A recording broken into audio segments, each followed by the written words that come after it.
우리가 지금 출애굽기를 살펴보면서 그 내용들을 차근차근 하나씩 짚어가고 있는 과정 가운데 있습니다. 그런데 여태까지는 이야기가 진행되어 왔습니다. 이스라엘 백성들을 준비시킨 하나님께서 그들을 어떻게 하나님의 백성으로 모으시고 하나님의 그 신실한 약속을 어떻게 지켜나가고 계신지, 또 그들을 하나님의 약속에 얼마나 신실하게 지키셨는지 한 민족이 되고, 그 민족이 이제는 애굽이라는 요람 안에서 크게 성장하여서 그들을 떠나 하나님의 백성이 되는 그 과정들을 출애굽기에서 쭉 그려주고 있었습니다. 이스라엘 백성들이 그 요람 같은 애굽을 떠나서 그리고 홍해를 건너서 하나님과 함께 만나는 그 자리에 도달하게 되었습니다. 그리고 그들은 그 시내산에서 하나님과 언약 백성으로서의 언약식을 맺게 됩니다. 하나님은 이스라엘 백성들의 하나님이 되심을 선포하시고 이스라엘 백성들은 하나님의 백성이 됨을 선포합니다.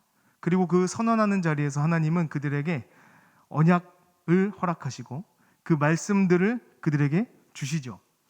백성들은 그것을 듣고 받습니다. 또 그들을 어떻게 그것들을 지켜나갈지에 대해서 말씀하시는 것을 듣습니다. 이스라엘 백성들이 그 세세한 규칙들을 하나님으로부터 모세를 통하여 전달받게 되었습니다.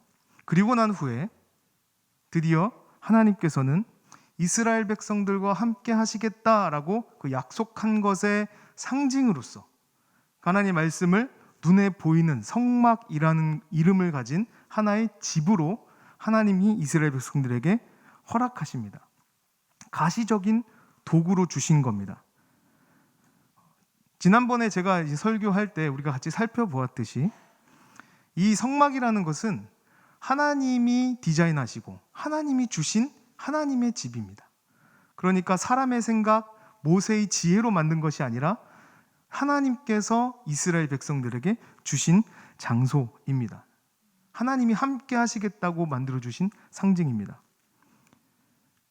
오늘은요, 이 성막 안에서도 특별히 이 지성소와 이 법궤에 대한 이야기를 좀 살펴보려고 합니다.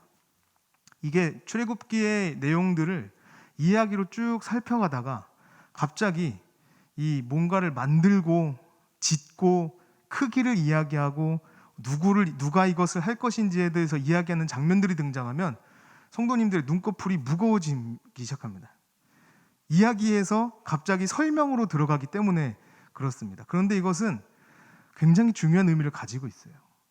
왜 이야기를 계속하지 않고 잠깐 멈춰서 갑자기 건물에 대한 이야기, 그 안에 들어가는 사물에 대한 이야기들을 갑자기 하나님은 하시는 것일까요? 그것은 죄인인 하나님 앞으로 나아갈 수 없는 이스라엘 백성이 하나님의 백성이 되었을 때 그들이 지켜야 할 것들을 하나님이 일러주시면서 그들 동시에 어떻게 하나님께 나아가야 하는지에 대한 교훈들을 알려주고 있기 때문에 그렇습니다. 조금 더 우리가 살펴보자면 우리가 오늘 볼 이 성막 안의 내용들은 먼저 이게 말로만 설명하면 너무 이해가 되지 않기 때문에 저도 어려웠거든요. 그래서 그림을 조금 보면 그래도 조금 이해가 좀 되는 편이 있습니다. 그래서 제가 그림을 하나 보여드릴게요. 그림을 한번 보겠습니다. 이제 가상으로 만든 성막의 모형입니다. 이 성막은 이동할 수 있게 만든 집의 형태를 가지고 있기 때문에 언제든지 철거를 할 수 있습니다. 주변에 큰 울타리가 쳐져 있고요. 큰 울타리 안에 이렇게 조그맣게 집이 한 채가 있고 그 앞에는 우리가 잘 알고 있는 제단, 번제단이 이렇게 자리하고 있습니다. 이걸 성막이라고 부르고, 이 성막은 이스라엘 백성들이 이동하다가 멈춰서 서서 쉴 때 이제 자기들이 살 수 있는 집들을 세우는데 그 가장 중앙에, 진의 가장 중앙에 세우고 동서남북으로 각 지파들이 자리를 잡게 됩니다. 그러니까 이 성막은 이스라엘 백성들의 가장 중심이 되는 거죠. 벌써 눈꺼풀이 막 반쯤 내려오셨습니다. 시작한 지 5분 지났는데 굉장히 중요합니다. 그래서 이 성막을 보면은 사진이 사라졌네요. 그림 다시 한번 보여주시면 네, 이 성막을 보면요, 오른쪽에 울타리에 문이 있습니다. 그래서 울타리에 문을 열고 들어가는 구조로 되어 있는데, 이거를 위에서 쳐다보면 모형도를 좀 보여드릴게요. 위에서 쳐다보면 이런 구조로 되어 있습니다. 나올 겁니다. 네. 오른쪽에 울타리에 문이 있습니다. 이 문을 열고 들어가면 처음 보이는 곳이 번제단이에요. 이 직사각형 구조로 되어 있기 때문에 긴 형태입니다. 그래서 오른쪽에 울타리 문을 열고 들어가면 번제단이 보이고, 번제단 뒤에 물두멍이 있습니다. 그리고 물두멍 뒤에 성소라고 부르는 집이 있는 겁니다. 이 성소 안에 들어가게 되면 이 성소에는 세 가지의 기구가 있어요. 촛대와 떡상이라고 부르는 것과 분향단, 이 세 가지가 있습니다. 성소는 왜 성소일까요? 거룩한 장소라는 이름을 가지고 있기 때문에 성소라고 부르는 것입니다. 그리고 이 분향단 뒤로 가면요, 이 분향단 뒤에 또 하나의 휘장이 가로막고 있는데, 여기는 밖에 있는 곳이 성소라고 부르고 이 휘장 너머를 지성소라고 부르게 되는 겁니다. 지성소라는 이름은 지극히 거룩한 장소라는 이름을 가지고 있는 거예요. 그러니까 거룩한 장소와 지극히 거룩한 장소로 성막은 안에 성소로 구분되어 있는 이 두 가지의 형태를 가지고 있는 거죠. 이 성소는 우리가 하나님을 만나는 장소입니다. 자, 그런데 우리가 흔히 생각하기를, 만약에 우리에게 부실한 믿음이 있다고 할 때, 내 부실한 믿음을 보완하여서 확실하고 굳건한 믿음을 갖고 싶을 때 우리는 어떤 생각을 하게 됩니까? 내 눈으로 하나님을 보면, 내가 하나님을 만나면 나는 하나님을 믿을 수 있을 거야. 내 친구가 하나님이 보이지 않아서 안 믿는다고 하는데, 그 친구도 하나님을 만나면 그 친구는 하나님을 믿게 될 거야. 우리가 흔히 이런 생각을 하지 않습니까? 내가 하나님을 만나면 하나님을 더 확실히 믿을 수 있을 텐데, 하나님이 보이지 않아서 내가 믿는데 방해가 된다. 우리가 갖는 생각이에요. 그런데 만약에 우리가 정말 하나님을 만난다면 어떤 일이 발생할까요?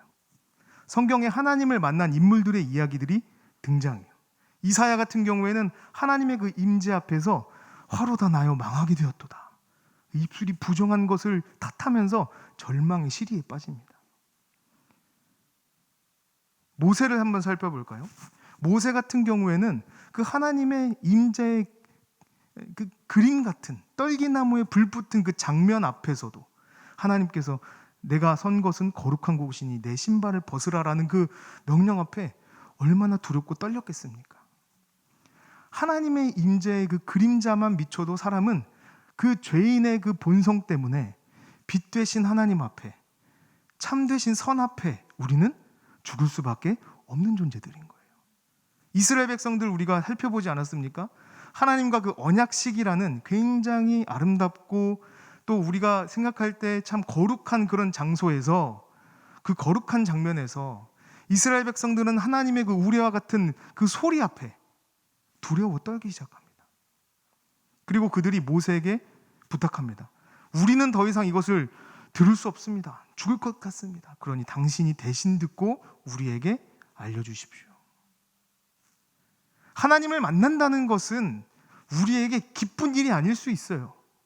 우리는 하나님의 피조물이고 우린 본성이 죄인이기 때문에 거룩하신 하나님 앞에 우리는 그것을 감당할 수 없는 존재들인 겁니다. 우리가 태양이 좋다고 해서 태양 가까이 가면 무슨 일이 발생합니까? 다 죽게 되죠. 하나님은 우리가 하나님을 만났을 때 하나님을 감히 대할 수 없는 존재들임을 아셨기 때문에 우리는 하나님의 음성 앞에, 하나님의 그 임재 앞에 덜컥 하나님을 만나고 죽어버리는 존재가 되지 아니하도록 하나님께서 살 길, 하나님을 만날 길을 열어주신 거예요. 그것이 하나님께서 만드시고 디자인하신 이 장막, 그리고 그 안에 있는 성소라는 공간입니다. 이 성소를 통하여서 지성소로 나아가서 제물에 흘린 피를 가지고 제사장이 하나님께 나아갑니다. 그런데 여기에 나아갈 때도 그냥 아무나 아무 때나 언제든지 나갈 수 없어요. 이 성소까지는 제사장들이 오고 갈 수 있습니다. 그런데 이 지성소로 들어가려면 정해진 날, 혹시 정해진 날이 언제인지 아신가요? 대속죄일. 그리고 이 대속죄일이 7월 10일이에요. 이날 제물의 피를 가지고 대제사장, 선택받은 대제사장만이 들어갈 수 있는 겁니다. 그러니까 그 하나님의 임재의 장소는 1년에 딱 한 번 선택된 사람만이 그 장소로 들어갈 수 있게 되는 거죠. 그래서 거기는 지성소, 지극히 거룩한 장소. 왜요? 하나님께서 이스라엘 백성들을 만나시는 장소이기 때문에 아무나 아무 때나 들어갈 수 없는 아주 거룩한 장소라는 이름을 가지고 있다 하는 것입니다. 그 안에 있는 물건이 있습니다. 이 지성소 안에 있는 물건이 무엇이냐면 법궤라고 부르는 물건이에요. 그리고 그 위를 덮는 시은소, 시은좌 이렇게 불리는 물건인데 이것도 보여드리겠습니다. 그림을 한번 보시면 제가 일부러 이 그림을 갖고 왔는데 왜 이 그림을 갖고 왔냐면 밑에와 위에가 분리되는 구조예요. 그러니까 법궤라고 흔히 우리가 불리는 이 언약궤라고 불리는 것은 아랫부분에 해당하는 겁니다. 상자로 되어 있고요. 나무를 쭉 껴서 들 수 있는 고리가 달려 있습니다. 그리고 그 안에는 법궤가 하나님의 그 십계명 돌판을 넣어두었다. 언약이 담긴 이 상자, 그래서 언약궤라고 부르는 거예요. 하나님의 법이 담긴 상자, 율법이 담긴 상자에서 법궤라고 부르기도 합니다. 이 상자와 그 위를 덮는 이 천사의 날개가 쫙 펴진 것을 시은소라고 부르는 건데 여기 이 두 개의 구조가 합쳐져서 이제 이 지성소 안에 보관이 되어 있는 거예요.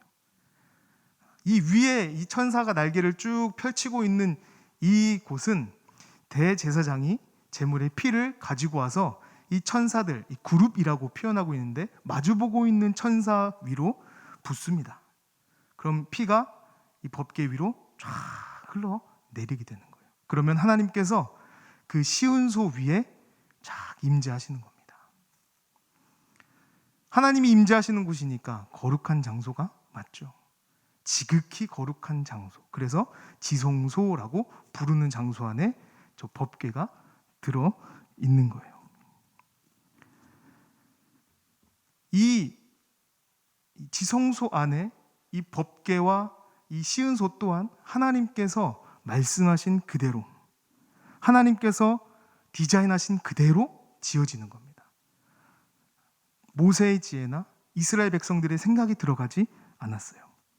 그러면 우리가 이 의미를 한번 생각해 볼 필요가 있습니다. 이 밑에 있는 율법을 담은 이 큰 상자가 있었습니다. 이 큰 상자가 하나님의 법을 보관하고 있습니다. 그래서 이 법궤가 상징하는 것은 하나님의 엄중한 말씀이에요. 하나님의 엄중한 말씀. 이 말씀을 이스라엘 백성들이 지키면 복을 받고 어기면 저주를 받습니다. 지키면 복을 받고 어기면 저주를 받는다고 하니까 사람들이 이건 너무 무서운 거 아니냐, 너무 엄한 거 아니냐라는 생각을 갖게 되죠. 실제로 이스라엘 백성들도 하나님의 말씀 앞에서 그것을 오롯이 지키지 못했습니다. 왜냐하면 율법은 율법 자체로 지키기 어렵다 쉽다가 아니라 율법을 온전히 지키는 게 중요하기 때문에 그래요. 율법이 사람이 할 수 없는 일인데 이것을 하도록 만들어서 어떤 신체 구조적으로 할 수 없는 행동들을 시키고 있어서 그 행동을 하는 사람은 구원을 받는데 대부분 못하니까 구원을 못 받는다가 아니라 그것을 온전히 지키는 것이 불가능하기 때문에, 그러니까 그 법이 무거운 겁니다. 그러나 그것을 지키면 하나님께서 복을 주신다고 했어요. 이것이 지킬 수 없는 것인데 우리에게 주었기 때문에 하나님은 무서운 분이라고 생각할 수 있지만 사실 우리는 이런 길이 없었다면 애초에 우리는 하나님께 나아갈 수 없는 존재들 아닙니까? 이미 우린 에덴 동산에서 사형 선고를 받은 자들이, 아담의 그 죄로 말미암아 모든 인류는 죽을 수밖에 없는 존재들이 되었다는 것입니다. 그러니까 하나님께서 우리를 찾아오지 아니하시면 우리는 절대로 하나님을 찾을 수도 없고 하나님께 나아갈 수도 없는 존재들인데, 하나님께서 찾아오신 거죠. 아브라함을 부르셔서 그에게 약속을 주신 겁니다. 그리고 그들을 가나안 땅으로 인도해 내시겠다고 약속하신 그대로 그들을 인도하고 내신 과정 중에 있는 거예요. 그리고 그들을 하나님께서 찾아오신 그대로 하나님을 만나십니다. 어디서요? 이 성막 안에서요. 찾아온 그들 가운데, 그 피 가운데 뿌려진 이 죄사함의 피를 뿌리시고야 그들을 용서하시겠다고 말씀하시고 그들을 다시 한번 만날 수 있는 유일한 길을 열어주신 거예요. 이것이 이 지성소가 보여주는 하나님의 은혜의 상징인 것입니다. 그래서 사실 우리는 이 성막이 존재하는 것만으로도 감사한 일이에요. 원래는 우린 다 죽어야 돼요. 원래 우리에게 희망이 없어요. 원래는 우리에게 소망이 없는 존재들이에요. 그런데 하나님께서 길을 열어주셨다는 것입니다. 이것은 무섭고 두렵기만 한 것은 아닙니다. 하나님께서 우리가 어떻게 살아가야 될지에 대해서 보여주고 계신 거예요. 끊임없이 죄의 길로 달려가는 어리석은 자들인 우리를 하나님의 말씀으로, 주의 법으로 그 길을 보여주신 거죠. 물론 무겁습니다. 몇 년 전에요, 마이클 조단이라는 농구 선수의 버금가는 실력 있는 농구 선수로 코비 브라이언트라는 농구 선수가 있었습니다. 이 코비 브라이언트라는 농구 선수를 우리 어르신들은 잘 모를 텐데 전 세계적으로 굉장히 농구로는 유명했던 선수였습니다. 그 코비 브라이언트가 은퇴를 하고 나서, 젊은 나이였는데 은퇴를 하고 나서 자기 딸이 농구를 시작하게 됐어요. 그래서 자기 딸과 자기 딸의 친구를 데리고 전용 헬리콥터를 타고 그 농구 시합이 있는 곳으로 이동을 했습니다. 그런데 아무도 예상하지 못했는데 그 헬리콥터가 추락을 해서 그 전원이 사망했어요. 미국의 엄청 큰 애도의 사건 중 하나입니다. 나중에 전문가들이, 기술자들이 이 부서진 헬리콥터의 블랙박스를 수거해 왔습니다. 그리고 그걸 분석하기 시작했습니다. 왜 사고가 났는가? 무엇이 문제였는가? 기상이 안 좋았는가? 근데 실제로 안개가 자욱히 끼인 지역이었다고는 해요. 그런데 그게 전혀 문제가 되진 않았다고 합니다. 이상한 게 뭐냐면 헬리콥터가 낮은 고도로 점점 더 낮게 운행을 하다가 결국은 산에 부딪혀서 사고가 났다는 거예요. 그런데 희한한 게 뭐냐면 속도가 전혀 줄어들지 않았다는 거예요. 그러면 의심해 볼 수 있는 게 딱 하나가 있다고 해요. 뭐냐면 운전하는 이 조종사가 자기가 지금 하늘 위를 가고 있는지 아니면 고도를 낮은 곳을 운행하고 있는지 판단하지 못하고 혼란스러워해서 그렇게 속도를 줄이지도 않고 사고가 났다 하는 거예요. 이게 무슨 뜻이냐면 하늘 위로 올라가서 비행기나 헬리콥터를 조종하게 되면 하늘과 땅을 구별하기 힘든 현상이 발생한다고 합니다.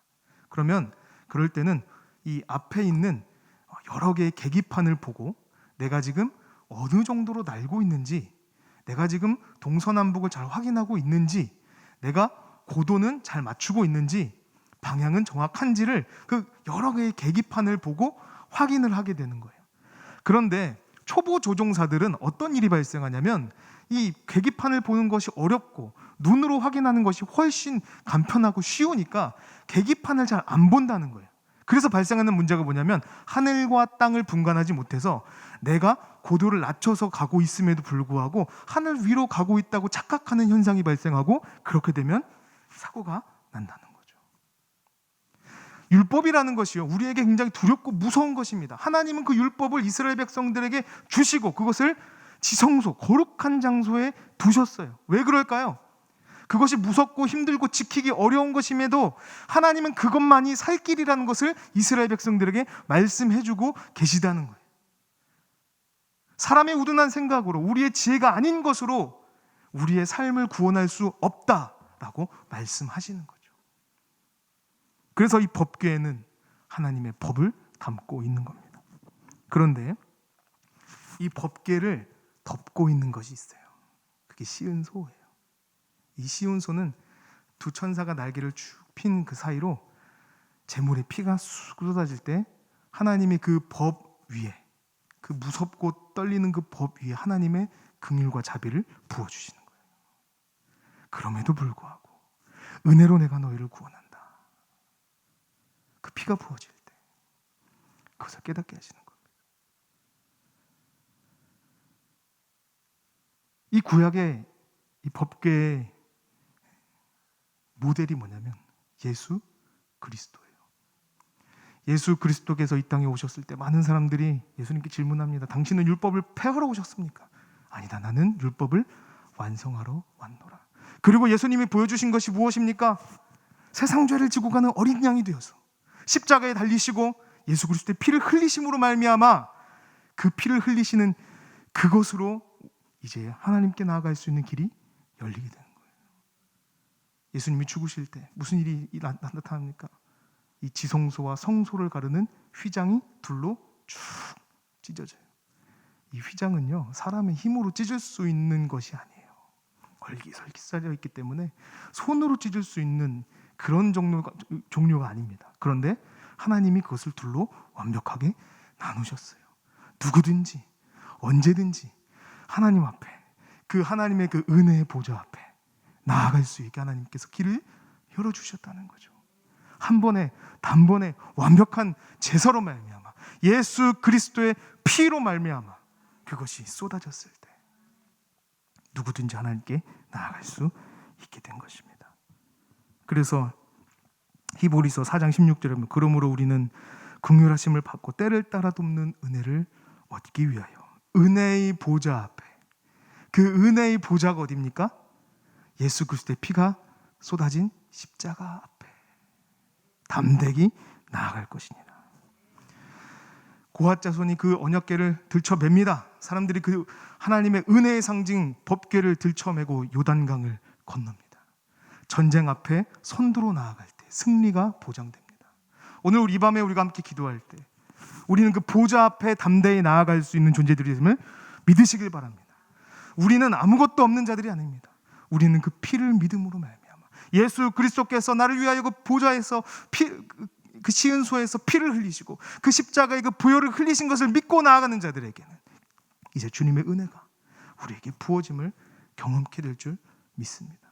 오늘 이 밤에 우리가 함께 기도할 때 주여 우리에게 은혜를 베풀어 주시옵소서. 요단강과 같은 문제들이 또 여러 성읍들이 우리 앞에 산재 있을지라도 주님 우리가 그 법궤를 들쳐매고 그 십자가 아래에서 주님 우리의 무릎을 꿇고 주님께 간절히 구하오니 주의 은혜를 베풀어 주시옵소서. 함께 고백하며 기도하는 이 밤이 되길 소망합니다. 함께 기도하겠습니다.